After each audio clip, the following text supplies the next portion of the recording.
Bonjour à tous et bienvenue dans cette vidéo hebdomadaire sur les cryptos. C'est un update de la vidéo du lundi puisque manifestement les cryptos ont décidé de prendre un sens qui est rouge hélas, mais c'est le sens qui est pris, donc nous allons faire un petit point sur les différents actifs par rapport à la vidéo de lundi. Alors commençons donc par le Bitcoin. Et comme vous pouvez le constater, le Bitcoin il baisse et il nous a donné un signal vendeur puisqu'il a cassé les 30 128, c'est-à-dire le niveau de Kijun.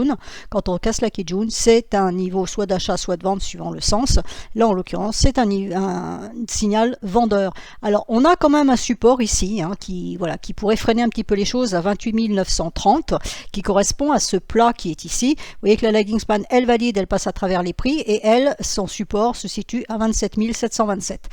Les prix ont un support ici à 28 089, donc on va dire que tant que cette ligne noire fait support, il n'y a pas gros danger. Par contre, si on venait à la casser, à ce moment-là, il faudra envisager d'aller chercher le dernier point bas qui est ici. Alors, pour la droite de support ici, je n'ai pas pris ce point bas extrême parce que justement, c'était quelque chose d'extrême. J'ai choisi de prendre quelque chose de plus aligné, de telle sorte que si on casse effectivement ce niveau-là, ça voudra dire qu'on pourra aller chercher le point bas ici à 25 400 et puis après, on a les 100% à 22 900, mais on n'y est pas encore. S'il y avait une accélération ce week-end, c'est ce qu'il faudrait viser, le dernier point, à condition de casser cette droite. Donc, pour le moment, c'est baissier. On a bien un signal vendeur à valider par la cassure des 28 930 et ensuite, ça sera la droite de tendance. Donc, oui, hélas, c'est a priori, la partie n'est pas finie. Ça vend énormément sur les indices. Il semblerait que le moral en berne des consommateurs a eu plus d'effet que l'augmentation du CPI. On ne comprend pas tout, mais ce n'est pas grave.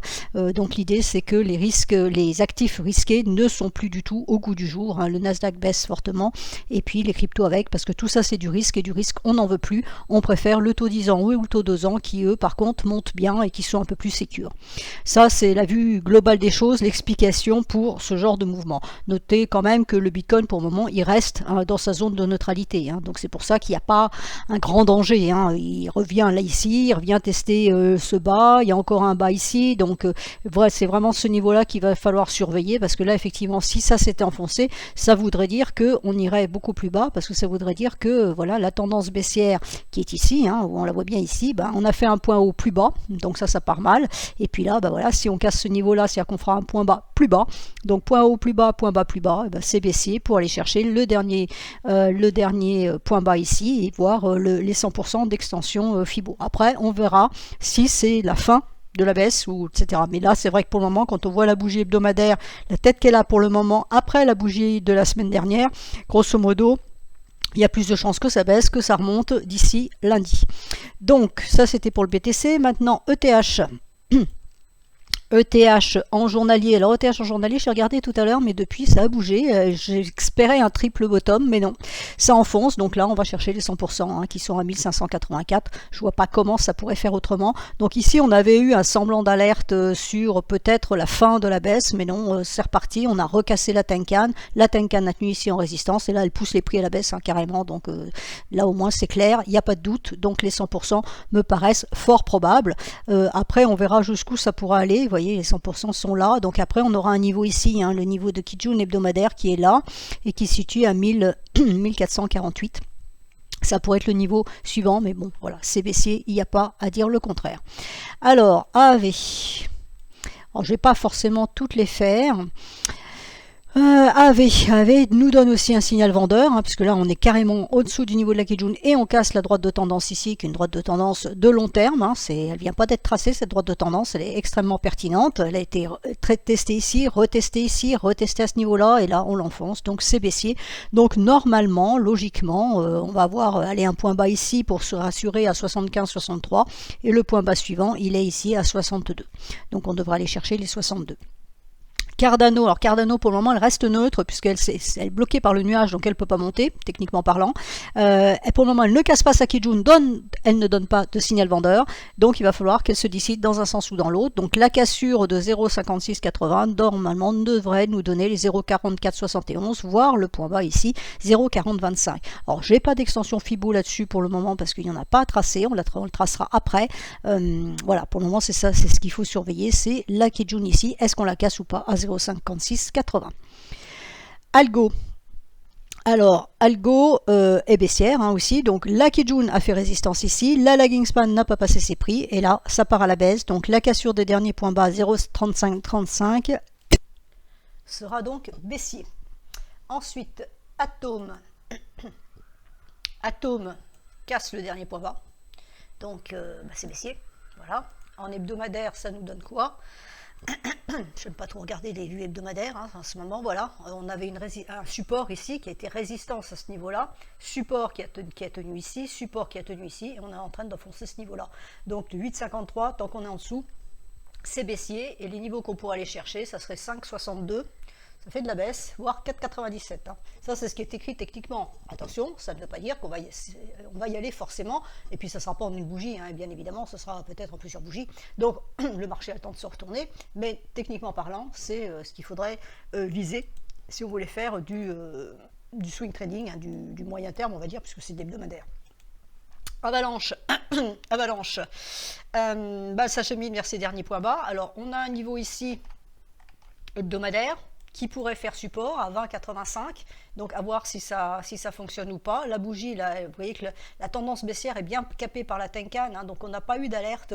Bon, ça a plafonné, enfin ça latéralisé, donc on a pu cette sensation de baisse, mais grosso modo, ça reste bien baissier, et on a bien des points hauts de plus en plus bas. Alors ici, on avait des points bas de plus en plus hauts, mais là, a priori, on va invalider cette notion, et puis surtout, on avait la Tenkan qui tient bien les prix dans le système baissier. Donc normalement, on devrait au moins aller chercher les 20,85 qui sont un petit peu plus bas que ce point bas là, et donc point bas plus bas, logiquement, la baisse devrait continuer. Alors Band hier, elle avait donné un signal, elle était assez intéressante hein, parce qu'elle a eu une poussée d'adrénaline ici. Donc je l'avais tweeté en disant que bon, pour ceux qui font du court terme, c'est pareil, quand je tweete, il faut faire attention parce que d'abord avec mon décalage horaire de 6 heures, j'arrive un petit peu après la bataille, on va dire. Donc il y a certains actifs qui ont déjà démarré. Oui, quand je donne l'avis, je peux donner que le TP, mais je ne peux pas donner le point d'entrée puisque le point d'entrée, il aurait fallu entrer avant. Donc je sais que quelque part, c'est un petit peu frustrant. Maintenant, si on se met en très court terme, on peut reprendre les trades. Parce que de toute façon ça va corriger en M15, en H1 ça corrigera, on peut monter en ligne droite comme ça s'est passé sur NFI avant-hier où là on a eu une explosion parce qu'elle a fait plus 800%, donc on peut avoir ce genre de truc, mais même sur cet actif là, quand j'ai donné l'avis en disant attention ça c'est fortement haussier, déjà j'en avais parlé lundi dans la vidéo en disant attention il fallait la surveiller. Et après, quand j'ai vu ce qui se passait, mais j'étais en formation en même temps, donc je faisais deux choses concomitantes, le trade était parti, c'est clair, mais ça a corrigé, il y a eu des corrections, et c'est à ce moment-là qu'il fallait se positionner. Donc oui, je fais au mieux pour vous donner des calls, mais parfois, j'arrive pas après la guerre, non, mais en cours de guerre, on va dire, plus exactement, hein, parmi des nombreuses batailles, parce que, voilà, avec le décalage horaire, ou simplement parce que je suis pas devant mon écran, et quand je vois ça, c'est un petit peu trop tard. Donc Band, effectivement, quand j'ai donné l'avis, j'ai dit ça serait aussi à partir d'ici, parce que je pense que quand j'ai dû donner ça devait déjà être au moins à ce niveau-là, donc ça présentait pas forcément d'intérêt d'aller jouer ce qui restait. Maintenant, ceux qui font de l'intraday, qui sont sur M15 ou sur M5, même quand je dis quelque chose comme ça, si je suis ici et que je donne un avis en disant on va aller chercher le TP qui est ici, ceux qui font du très court terme, ils peuvent le faire. Ceux qui jouent la bougie daily, c'est trop tard. Mais ceux qui font du court terme, ils peuvent le faire. Donc c'est à vous de vous adapter en fonction des niveaux que je vais donner, des niveaux d'entrée et surtout des objectifs, de voir si par rapport à votre unité de temps de trading, ça présente un intérêt ou pas par rapport à votre capital, par rapport au nombre de points que vous pouvez espérer, etc. etc. Donc la bande, grosso modo, on est bien allé chercher le premier objectif qui correspondait à la SSB. Donc pour ceux qui sont, c'est un petit peu plus long terme que l'intraday, l'entrée se faisait au-dessus, donc entrée il n'y a pas, puisque ça a rétrocédé en dessous ici, donc on n'a pas eu de signal acheteur. Là, la Kijun et la Tenkan se sont mises à l'horizontale puisque le point haut il est là. Et pour le moment, on reste en dessous. Donc, elle reste à surveiller. Ça ne veut pas dire que c'est fini, il faut shorter, etc. Ça aussi, méfiez-vous. C'est pas parce qu'une résistance tient qu'il faut systématiquement shorter. J'ai vu ça aussi souvent sur Twitter. On me dit, c'est le moment de shorter. Non, pas nécessairement. Donc là, elle a baissé aujourd'hui, elle est remontée. Maintenant, qu'est-ce qui va se passer ce week-end? On n'en sait strictement rien. Pour le moment, elle ne fait que moins 1,88. Alors, j'en ai plein, là, quand je regarde à droite, qui font moins 10, moins 8, moins 9, moins 6. Donc, grosso modo, elle tient bien la route. Donc, l'idée, c'est de dire, on surveille surveille les 2,075, voire ici le niveau des 250, on a un niveau à 2,33 ici. Si ça casse, à ce moment-là, on pourra retourner chercher ce niveau-là pour les court-termistes. Et après, on peut espérer que éventuellement ça casserait. On irait chercher le niveau ici à 3,472. Ce qu'il faut surveiller, c'est la lagging span ici, qui doit casser sa Tenkan à 2,054. Et puis après, ben voilà, si on monte en diagonale, il va falloir aller chercher la Kijun. Si ça monte à la verticale, bah, la Kijun elle est là-haut. Hein. Si on a un pump comme sur ENFI, le niveau il sera ici puisqu'il faut que la lagging span casse cette Kijun pour valider la hausse. Donc on retrouve bien sur ce système-là. Donc le point d'entrée optimal, il est à 2,71 maintenant. Rien n'empêche de jouer un trade entre 2,09, le niveau ici à 2,34 et un peu plus haut si nécessaire. Bitcoin Cash, alors baissière, donc là, vu comme elle est partie, je pense qu'on va chercher le point bas ici à 156,7, ça paraît fort probable. Alors, Bluezell, alors je ne sais pas du tout que fait cette crypto, c'est une personne qui m'en avait parlé, donc effectivement, hein, elle a eu aussi une belle envolée, donc vous voyez que le niveau qu'on est allé chercher ici, c'est la Kijun hebdomadaire, donc un niveau très très propre. Le lendemain, le 8 juin, on est allé chercher, on n'est pas remonté jusqu'en haut puisqu'on a fait un point haut plus bas, le jour d'après idem, là par contre on a refait à nouveau un point haut plus haut. Donc est-ce que c'est pour nous dire qu'éventuellement peut-être on pourrait aller plus haut, c'est à voir. Donc toujours est-il, il faut que la lagging span casse ce niveau-là qui est à 0,1812. Donc si on casse les 0,1812, à ce moment-là, ce serait les 0,2227 qui pourraient être en ligne de mire avec les 0,2613 encore derrière, et puis on aura le nuage hebdomadaire. Donc là, ça c'est pareil à surveiller. Ça c'est la première hypothèse haussière qu'on peut garder compte tenu de ce qu'on voit ici. Maintenant, si on pense que ça c'est une étoile filante, ça devrait être baissier, et à ce moment-là, à court terme, c'est-à-dire dans la journée de samedi par exemple, on pourrait aller chercher les 0,1550, voire ici la SSB à 0,1410. Hein. On a encore la Tenkan, la Kijun, donc on a du support là, hein. À partir de la Kijun hebdomadaire, on a du support, mais on va dire que s'il y avait vraiment un mouvement baissier ce week-end un petit peu plus soutenu, on va dire, les 0,1416 là pourraient être un bon niveau à aller chercher. BNB baissier, donc pour le moment voilà, la Kijun est ici en résistance, on a ce niveau là à 278,4, si on le casse, bah, ça sera de la baisse vers 266,20, voire le dernier point bas ici à 219. Ce qui est intéressant quand on a des points bas comme ça, alors extrême c'est pas vraiment le cas, mais quand on a vraiment des points bas comme ça, c'est d'espérer pour le marché qu'on aille faire un double bottom, c'est-à-dire qu'on se fasse une dernière frayeur à la baisse pour aller faire un double bottom pour repartir éventuellement à la hausse derrière. Ce qui serait embêtant, c'est effectivement qu'on casse ces points bas extrêmes, parce que là, ça voudrait dire qu'on irait vraiment beaucoup plus bas. Alors cake neutre, hein, c'est de l'horizontal. Alors là, lagging span passe les prix, donc ça c'est plutôt négatif. Pourquoi? Parce que comme vous pouvez le constater, il n'y a rien. Voilà, il n'y a plus de support. Hein. Tant qu'il y avait des prix, bah, il y avait au moins ça, mais là il n'y a plus rien. Côté prix, il n'y a plus rien. Donc la cassure des 4,17, bah, c'est de la baisse vers potentiellement un point bas aussi à 3,293. Chiliz donne un signal baissier puisqu'elle est sous sa Kijun. On a un support ici, hein, voilà, qui est travaillé à 0,1135. Vous voyez ce petit bout de nuage qu'on retrouve un petit peu, de Kijun qu'on retrouve un petit peu partout, fait support hein, sur toutes les bougies. Donc est-ce que ça va suffire éventuellement à nous donner un week-end samedi, dimanche, gnangnan avant de casser, ou est-ce que ça va casser? Ben, ça, écoutez, on le verra. Donc le support ici, il est à 0,1057 et le support suivant à 0,0847. La lagging span passe à travers les prix, donc elle valide la baisse. Coty est sous sa Kijun, donc vendeur. La lagging span s'attaque au prix. Alors il y a un mur de prix là, ça pourrait, parce que là pour le moment elle est ici, hein, quand on prend la clôture de la clôture, le point de potentielle clôture de la bougie en cours, ça nous met la lagging span qui est ici, donc peut-être que le mur de prix pourrait maintenir les prix un peu en altitude, donc on a grosso modo 4 jours là, ça pourrait nous maintenir les prix entre ces deux zones là. Par contre, si effectivement la lagging span arrive à passer, bah, comme je vous l'ai dit avant, il n'y a rien en dessous, il n'y a rien en dessous ici. Alors on peut trouver une droite de tendance, hein, si vraiment on veut en mettre, on peut en trouver. Sera plus ou moins pertinent si le marché est violent entre guillemets ou pas, c'est-à-dire s'il y a de la puissance vendeuse ou pas. Si c'est juste du range baissier, on va dire, hein, si tant est que ça puisse exister, à ce moment-là, il faudrait prendre ce niveau-là. Sinon, si c'est vraiment de la baisse pour faire de la baisse, c'est-à-dire que ce mouvement correctif est terminé et la tendance baissière reprend, à ce moment-là, tout ça sera cassé, ça n'aura aucun intérêt et on ira chercher le dernier point bas qui est ici. Campand, alors c'est baissier. Ah, là, point bas plus bas, enfin tout est baissier, c'est baissier ici, la Tenkan tient, bon bref. CRV, alors CRV, il y a encore un petit espoir, le point bas est ici à 0,989, voilà, est-ce que ça tiendra ou pas? Si on enfonce, et ben c'est de la baisse. Casper, elle continue à faire de nouveau l'horizontale, pas grand intérêt.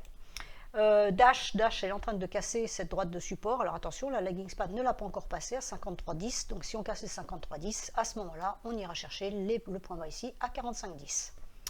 Polkadot, c'est baissier. Hein. La lagging span, la Tenkan, pardon, tient les prix à la baisse. Hein. On a un point bas ici qui est négocié en ce moment à 8,54, qui est le point bas ici, le point bas ici. Donc si on casse ce niveau-là avec la lagging span, ça sera le point bas ici à 7,35. EGLD, alors quelqu'un a dit que c'est le projet qui était plus intéressant, donc bon, je ne requiers pas du tout les fondamentaux, mais toujours est-il que, voilà, la droite de tendance de support ici a bien été cassée, que là ça accélère, vous voyez la taille des bougies qui grossit, donc clairement ça ne va pas dans le sens de l'arrêt, on va dire. Donc le TP est ici, ce TP doit correspondre au point bas qui est ici, voilà. Donc voilà, la lagging span journalière a passé la trendline, la lagging span hebdomadaire passe la trendline, donc clairement je pense qu'on va y aller. ENJ, bon, c'est neutre, hein, c'est flat, donc si on casse les points bas ici, ce sera de la baisse vers le niveau de 0,486. EOS, même chose, hein, cassure du dernier point bas ici, c'est 1,10 en ligne de mire. ETC, alors ETC, la lagging span passe aussi à travers les prix, donc premier TP à 18,71, le deuxième à 15,97. Fil, alors baissier, un point bas plus bas, voilà, donc là, ça va bientôt être une affaire classée à 6,70, le temps que je publie la vidéo, je pense qu'on y sera, donc après, ben, la baisse va continuer. FTM, c'est pareil, on a un niveau de support à 0,2988, a priori, ça va le faire, donc on pourra aller chercher derrière 0,2402. FTT un peu moins négatif que les autres, alors elle est neutre parce qu'elle est coincée entre sa Kijun à 28,97 et la Tenkan ici à 27,18, donc tant que c'est entre les deux, on va dire qu'il n'y a rien à faire, c'est neutre. Si on casse les 27,14, ça sera le dernier point bas à 25,15. GNT ne parvient pas à monter, hein, vous voyez, c'est le nuage qui a fait résistance ici, donc ça part à la baisse, la lagging span est en train d'attaquer son mur de prix ici, on a encore un support à 0,26, 0,45, si ça casse, ça sera 0,23, 495, et puis 0,16, 382. GRT devrait aller chercher les 0,1314 et en extension les 0,1182. Iota baissier, hein, sous la Kijun, je ne vous refais pas l'article à chaque fois, TP 0,2945 et le suivant à 0,2358, KSM baissier, hein, point haut plus bas et point bas plus bas, donc et même point bas ici enfoncé, donc c'est baissier de chez baissier, donc ça baisse, point. Link, alors Link, elle est moins baissière que les autres puisqu'elle s'est fait bloquer par son nuage effectivement, mais pour le moment il y a un double support ici avec la Tenkan à 8,18 et la Kijun à 7,93, donc elle va rester neutre tant qu'elle sera coincée entre le nuage ici et la Kijun ici. On a même un niveau de Kijun ici qui est intéressant à regarder à 8,94, donc tant que ce niveau là tient en résistance, il n'y a pas d'achat, tant que ce niveau là tient en support, il n'y a pas de vente. La lagging span devrait trouver là, vous voyez, sur ce même niveau, elle devrait trouver des prix aussi en support. On a la Tenkan, donc c'est neutre de chez neutre, on n'y touche pas. Litecoin, a priori, devrait aller chercher les 51,86. Matic, alors Matic, elle est neutre. Voilà, on a la Kijun ici, mais vous voyez qu'on ne fait pas de point bas plus bas pour le moment. On a une espèce de droite de tendance qu'on doit pouvoir tracer ici. Voilà. Donc il faut casser 0,584 pour envoyer plus de baisse vers les 0,502. MKR, c'est baissier vers 1028 voire 956. MTL, alors MTL, même chose, j'avais donné deux avis ici haussier, donc ça n'a pas été exécuté parce que la lagging span a refusé de passer cette double résistance. Je l'avais signalé, hein, qu'on avait une double résistance forte ici, puisqu'on a une Tenkan journalière, une Kijun journalière, pardon, et une Kijun hebdomadaire, qui aurait permis éventuellement d'aller chercher sur cassure les 2.362, voire ce niveau-là. J'avais mis ce niveau principal parce que je pense que ces niveaux auraient lâché pour qu'au moins en mèche on aille chercher les 2.485. Bah, vous voyez qu'en fait c'est le premier niveau, c'est ce niveau-là. La lagging span a refusé de passer cette double résistance. Les prix n'ont pas passé la SSB journalière avec la Kijun hebdomadaire en renfort, donc c'est reparti à la baisse, mais ça ne donne pas de signal vendeur pour l'instant puisque la Tenkan tient toujours en support et que notre Kijun elle est en dessous à 1,621. Donc tant qu'on ne casse pas les 1,621 qui amènerait en même temps les prix à sortir du nuage. Il n'y a pas de baisse, et dans ce cas, si ça devait se produire, on aurait un 503 en premier support. Puis là, la Kingspan après devrait rencontrer son mur de prix ici en support. Mais pour le moment, il faut qu'elle aussi elle passe. Hein. Donc pour qu'elle passe, il faut qu'elle casse les 1,856 pour qu'on envisage d'aller chercher là. Donc c'est compliqué à la hausse, et à la baisse, c'est pas forcément très clear cut. On verra ce que ça donnera s'il y a de la puissance baissière ou pas. Alors NIR est capé par sa Tenkan, c'est baissier de chez baissier. Hein. Là on a une... J'aime pas tracer ce genre de droite, mais là en l'occurrence, voilà. Voilà. Donc ça devrait aller chercher les 4.145. Néo, alors Néo, elle va dans le sens, elle tient, c'est curieux. Hop, donc Néo, on va la mettre, hop, on aurait une droite de support ici qui a été atteinte, d'accord. Alors on a bien un signal baissier ici, puis on casse la Kijun. Alors attention à la clôture d'aujourd'hui, si on clôture au-dessus de la Kijun à 11,50, on va dire 11,50, ben, elle sera neutre, elle ne sera pas acheteuse, hein, elle sera neutre parce qu'elle sera coincée entre la Kijun et la Tenkan ici. Donc il lui faut casser de toute façon la Tenkan pour envisager éventuellement de monter. Vous voyez qu'elle n'ira pas très loin de toute façon puisqu'il y a un nuage en résistance. Alors Océan, quelqu'un m'en a parlé sur Twitter, alors je l'ai déjà tweeté. J'avais donné donc un avis haussier à partir de ce niveau-là, donc en clôture. En clôture ici, vous voyez qu'on n'a pas clôturé au-dessus, donc le trade n'était pas activé. Il fallait clôturer au-dessus de ce niveau-là pour envisager une hausse, pour aller chercher le TP1 ici, le TP2. Donc tout ça, évidemment, c'est caduc. Je ne l'efface pas parce que ça peut revenir éventuellement. C'est-à-dire que là, pour le moment, on peut très bien faire une correction et aller chercher la Kijun à 0,2570 pour éventuellement rebondir et à ce moment-là, attaquer la hausse si le marché veut monter. Là, la Kingspan repasse en dessous de la Tenkan, donc ça, c'est négatif aussi. Donc je pense que la probabilité d'aller chercher les 0,2562 ici est relativement forte. OMG est en train de casser sa Kijun ici à 2,5486, donc tant que ça sera en dessous, ça sera baissier vers 2,3467, voire 2,22, voire le dernier point bas ici à 1,8273. QNT, ben, c'est baissier, un point bas, donc je pense qu'on ira chercher le point bas ici à 48,60. Quantum, pour le moment c'est plutôt horizontal, donc coincé entre la Kijun en résistance à 4,10.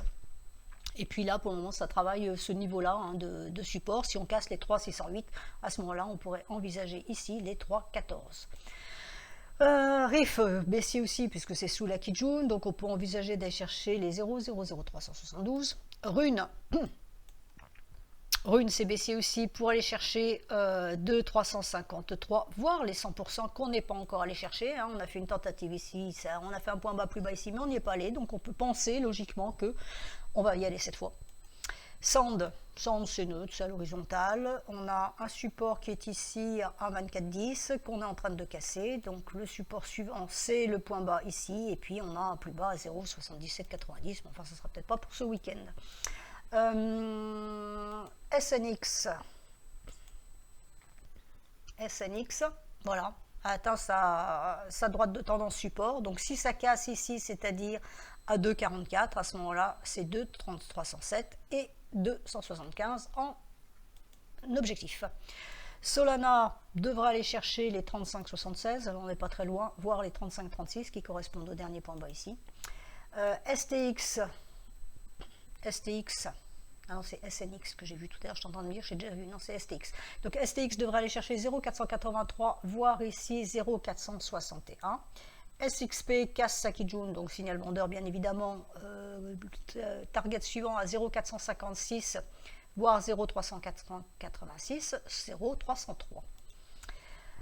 Telcoin, c'est baissier, hein, bien tenu par la Tenkan. Alors celle-là, elle est belle, hein, elle est bien tenue. Il y a juste là, on a eu un petit accident, mais sinon c'est vraiment la tendance baissière parfaite avec le signal qui a été donné là-haut. Ça descend tout droit, là, c'est superbe. Donc devra aller chercher le dernier point bas à 0,001741. Theta. Alors Theta pour moi elle n'est pas baissière puisqu'elle a sa Kijun en support à 1,271, donc tant qu'elle reste au-dessus ce n'est pas vendeur, il faut qu'elle casse ce niveau là pour passer vendeuse, et à ce moment là on aura une droite de support qui est ici, hein, pas très loin, donc attention, le niveau est ici à 1,223. Alors, ensuite, je reviendrai sur celle-là. Après, US, aucun intérêt, c'est l'horizontale complète.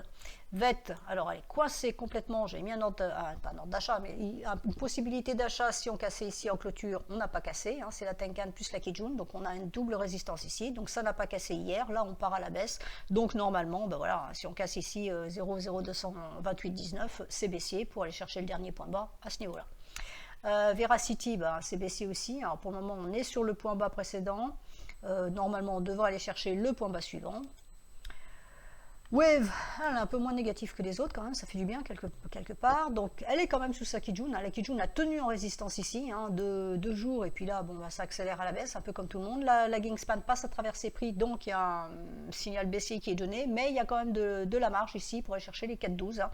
Il y a quand même du mouvement baissier, donc est-ce qu'elle va le faire ou pas? Bonne question, mais effectivement, si ça accélérait, ça voudrait dire qu'on remballerait totalement cette bougie bleue, donc ça serait effectivement un mauvais signal. XLM casse sa Kijun ici à 0,136, donc tant que c'est en dessous, c'est baissier vers 0,128, voire ici 0,118, et puis le point bas ici, bien sûr 0,101. XMR a été complètement bloqué par la Kijun hebdomadaire ici, sur le même plan que la SSB journalière, par le nuage ici qui a bloqué toute la semaine les prix, et là on casse la Kijun, donc on donne un signal vendeur, donc tant qu'on est en dessous de 180 c'est vendeur, vers les 161,81, et puis après les autres niveaux, mais voilà, je pense que normalement on devrait aller chercher ce niveau-là.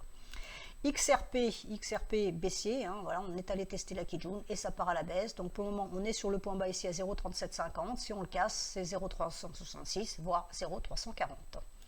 Tesos, voilà, a priori, j'avais dû en parler aussi en donnant un objectif. Alors le TP1 a été atteint.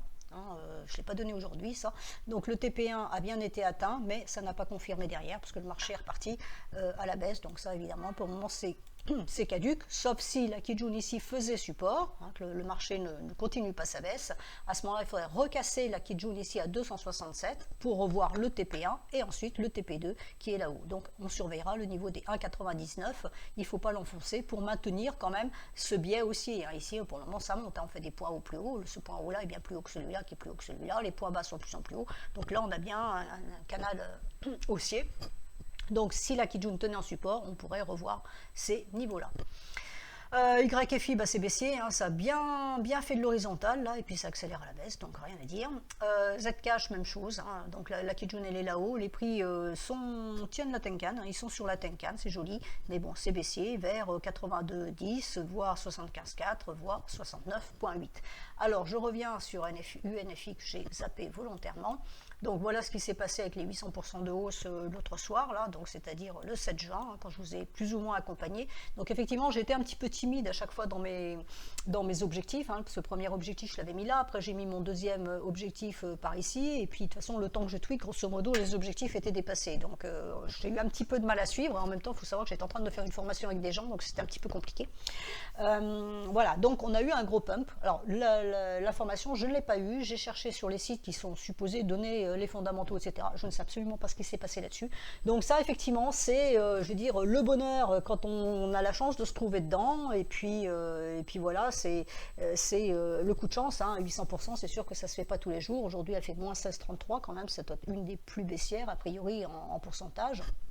Donc malgré tout, même bien qu'elle soit la plus baissière, vous voyez que pour le moment on a retracé que 50% de la forte hausse qui s'est produite ici, et on a la Kijun hebdomadaire pour le moment qui est en support, donc elle n'est pas baissière, elle reste, je dis pas haussière parce qu'on a quand même un nuage hebdomadaire qui est en résistance, mais pour le moment, tant qu'on n'attaque pas ce niveau-là, il n'y a pas de baisse. Alors ce niveau-là est à 7,436, si on l'attaque, on aura un support ici à 5,91, et puis évidemment on pourrait éventuellement revenir chercher les 4,389, mais ce qui voudrait dire qu'on invaliderait complètement le pump qui s'est produit ici, c'est-à-dire le pourquoi de ce qui s'est produit ici. Si on a eu ces 800% d'augmentation, c'est bien parce qu'il y a eu une news qui a fait que on a décrété que cet actif, il ne valait plus 2,34, mais qui valait 41 USDT.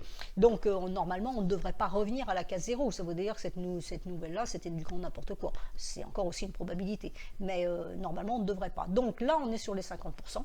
Ça devrait tenir, mais vous voyez qu'on est gêné par le nuage ici qu'il faut traverser. vous voyez qu'ici on l'avait traversé, mais en clôture on est revenu à l'intérieur, hein. Et là la bougie rouge ici a démarré dedans, on est sorti, là pour le moment on se coince entre ces deux niveaux. Donc pour moi c'est neutre entre 7,384 et 10,17. On casse ce niveau-là, donc le support est ici, je viens de vous le dire. Si par contre on revenait à rentrer dans le nuage hebdomadaire, à ce moment-là, on aurait une résistance ici à 14,90 et on pourrait aller chercher ce niveau fort, hein, puisque c'est la Kijun hebdomadaire, la Kijun journalière et la Tenkan journalière, du fait de ce pump qui se retrouve au même niveau sur les 22, on pourrait retourner chercher les 22. Et puis après, bah, plus si affinité, mais voilà un peu l'idée. Donc pour le moment, c'est neutre. Donc quand je vous expliquais tout à l'heure qu'effectivement, quand on a ce genre de pump, il est difficile de dire, alors comme j'en avais parlé le lundi, j'avais vu que techniquement parlant, j'avais dit attention, il faut la surveiller. Donc le pump il s'est passé ici, hein. Donc on avait déjà l'information technique qui s'est passée ici en 1 heure, on le voyait, on a eu une montée, on a eu une correction, on est reparti. Donc là on avait un signal, on avait le signal d'achat qui nous disait que clairement la hausse n'était pas terminée. Maintenant de là à dire qu'on allait aller chercher la Kijun hebdomadaire, non, là je vais être honnête, non, je pense que personne ne pouvait le dire, hein. Ou alors c'était vraiment prendre ses délires pour des réalités, parce que 800% ça se fait pas tous les jours. Mais ce que je veux dire par là, c'est que ce genre de choses, on le voit techniquement parlant. Ce qu'il faut regarder quand on regarde un graphique, là c'est un petit peu de la pédagogie que je vous fais, mais ça vous sera utile, c'est-à-dire que vous voyez en 1 heure, regardez, elle ne faisait strictement rien, elle ne faisait strictement rien, je suis en log, si je l'enlève du log, ça sera pire, d'accord, elle ne faisait strictement rien, et là tout d'un coup vous avez au moins cette bougie là vous avez compris que votre actif, il est en train de vous donner un signal, il est en train de vous dire quelque chose. Il y a une personne qui m'a demandé si j'avais eu la news pour signaler ce trade et pour penser qu'il allait y avoir un pump. Non, la news, je ne l'ai pas eu, je ne l'ai toujours pas eu, d'ailleurs je ne sais toujours pas pourquoi elle est montée comme ça. C'est de la pure technique. Vous voyez quelque chose qui ne fait rien et qui tout d'un coup accélère comme ça, bah, si ça accélérait là, soit ça s'arrêtait là, c'est-à-dire qu'on rétrocédait, on faisait de la correction, on redescendait jusqu'au 50%, ce qui ne se fait pas fait, on n'est pas redescendu au 50% de la bougie, et ça serait arrêté là, mais quand on voit que ça repart comme ça sur la bougie d'1 heure et que tout d'un coup ça commence à monter, c'est bon, c'est qu'il y a une hausse. Donc oui, on ne peut pas prédire qu'on va faire du 800%, ça c'est une évidence. Je veux dire, quand je l'ai vu, à un moment je crois que je l'ai tweeté à 70%, j'ai même failli mettre qu'on allait peut-être envisager la correction, parce qu'à 70%, je pense que ça allait s'arrêter là. Bah, heureusement que j'ai rien dit, parce que voilà, j'étais encore loin de la vérité, ça fait 10 fois plus derrière. Ça, on ne peut pas le savoir. Donc, ce qui est important toujours dans vos analyses technique, c'est toujours de regarder le marché avant. Qu'est-ce que votre marché a fait? Si votre marché ne faisait rien et que tout d'un coup il a un mouvement, c'est quelque part il est en train de faire quelque chose. Donc vous vous positionnez, après vous avez votre stop loss, donc ça c'est votre garantie pour éviter la perte, et puis la hausse vous la laissez filer. Donc là on avait des objectifs, effectivement, moi j'ai été timide dans ce que j'ai donné parce que je ne pouvais pas imaginer un instant qu'on irait chercher, ce niveau tout là-haut, c'est une évidence. Donc le premier objectif de la hausse en Ishimoku, c'est simple, c'est la SSB. Parce qu'on a eu le mouvement ici qui s'était déclenché, là on a eu test de cassure, regardez en daily, le test de cassure, donc la bougie s'est arrêtée là, on ne voit pas avec la lagging span, mais la bougie s'est arrêtée ici, donc elle a fait un point haut, un double point haut, parfait. On a eu le test de cassure, on est revenu chercher pile le bas du nuage, et après on est reparti. Je veux dire, la cassure de la clôture de la bougie précédente était un achat, mais un achat pour aller chercher ce niveau-là. Alors en même temps, ici on est à 3,42 et on allait chercher 4,42, il y avait quasiment $1 à prendre, hein, donc c'était quand même pas trop mal, on va dire. Mais le premier objectif, il était là, on aurait très bien pu faire ça la bougie suivante, donc la journée d'après, et puis faire une autre bougie ici la troisième journée, et basta, et s'arrêter à 5,55. Là, il y a une news qui est tombée, qui était a priori très bonne, hein, si on en juge où il s'est passé quelque chose, ou est-ce que c'est une baleine qui a pris quelque chose, j'en sais rien, est-ce que c'est un fond qui s'est mis dessus, je ne sais pas, et ça s'est monté beaucoup plus haut. Mais vous voyez que là, le signal technique, il était là, hein. Le signal technique, il était absolument parfait. Donc, les gens qui ne le voyaient pas pouvaient encore se positionner après. La cassure de la SSB était un signal d'achat. La cassure ici était un signal d'achat. Donc des signaux d'achat, il y en avait tout le long. Hein, on pouvait rentrer au fur et à mesure, même si moi j'étais un peu à la bourre avec mes tweets. On pouvait parfaitement rentrer et profiter du bump, pardon. C'est pas du dump, le dump c'est après.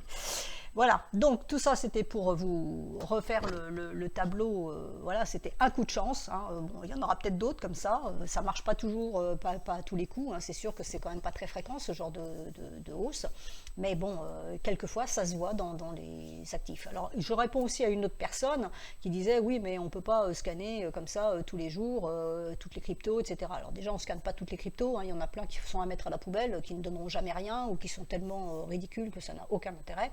On ne scanne pas toutes les cryptos, ici moi j'en ai 65 qui sont sur le côté. Bon, je scanne les 65 tous les jours rapidement. Avec Ichimoku, on voit tout de suite s'il y a quelque chose à faire ou pas. Et puis parmi celles-là, je regarde celles qui sont vertes. Quand tout est rouge, je regarde celles qui sont vertes pour voir ce qui se passe. Quand tout est vert, je regarde celles qui sont rouges éventuellement. Et puis je regarde tout ce qui est au-dessus des 3-4%. Ce qui est en dessous, ça sert à rien. Quand vous êtes sur des petits trucs comme ça et que ça fait du 0,0 quelque chose, pendant un moment, j'ai même vu le Bitcoin qui était à 0,05. Quelqu'un m'a demandé, je dis attendez, 0,05%, vous croyez vraiment que le Bitcoin est en train de faire quelque chose? C'est pire que du Forex. Donc voilà, là aujourd'hui c'est entre 8 et 10, 11%, voilà, quelques-unes qui font 11-12%, bon, elle fait moins 15, voilà, c'est autour de 8, on va dire la moyenne est entre 6 et 8, 6%, donc là on peut regarder, et il y aura des points à prendre, c'est pareil, il faut regarder aussi le pourcentage que vous pouvez espérer dans vos gains, ça sert à rien de vous mettre sur des trucs qui font 0, quelque chose, ou même 1% ou 2%, ça n'a absolument aucun intérêt sur les cryptos, dans ce cas-là vous allez sur du Forex, sur des indices ou que sais-je, mais vous ne restez pas sur de la crypto. Voilà, donc ça c'était pour le petit point pédagogique et l'overview général.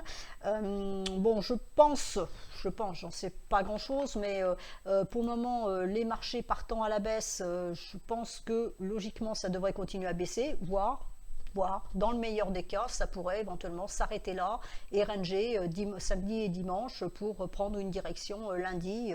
Alors il faut savoir quand même que la semaine prochaine va être un petit peu chaude parce que mardi il y a le PPI, donc c'est l'équivalent du CPI mais pour les producteurs, donc normalement il ne devrait pas être bon, hein, donc les marchés devraient vendre à nouveau. Et surtout, il y a la Fed qui monte ses taux à nouveau mercredi soir. Donc voilà, ça risque d'être un peu plan-plan au moins jusqu'à mercredi soir, sauf news particulière. Mais je pense que ça ne devrait pas s'agiter avant mercredi soir. Après, on espère qu'il va quand même se passer quelque chose parce que là, ça devient très pénible. Voilà, sur ce, je vous souhaite à tous un excellent week-end. À partir de lundi, alors peut-être pas lundi parce qu'il y aura le voyage, mais je serai plus en décalage horaire hein, puisque je vais être en Europe pour toute la semaine. Donc j'interviendrai donc avant 16h. Évidemment, vous donner des trades à 16h, c'est pas top non plus, je le reconnais, mais c'est comme ça. Donc normalement, je devrais intervenir au moins vers les 10h du matin. Alors pas lundi éventuellement, mais les autres jours, ça sera le cas. Voilà, je vous souhaite à tous un excellent week-end et je vous dis à la semaine prochaine pour la prochaine vidéo.